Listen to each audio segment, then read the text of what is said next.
Hi, welcome to Richard Kabili YouTube channel, and for today's tutorial, I will be teaching you on how to enable and disable double back tap on iPhone X. But first, kindly subscribe to this channel and don't forget to hit the subscribe button and the bell to notify you for the new updates. And let's start.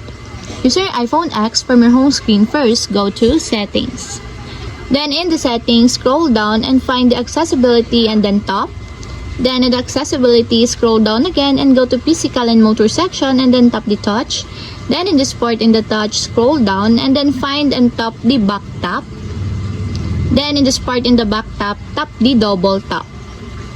Then in the double tap, you can now enable and disable here the double back tap that you want.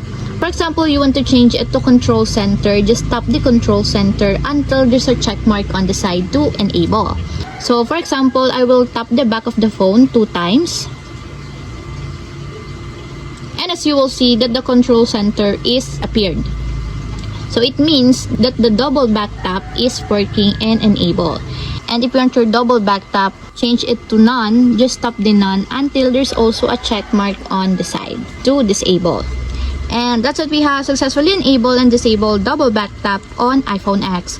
If you have a question, can you comment down below and don't forget to hit the subscribe button and the bell to notify you for the new updates. And thank you for watching!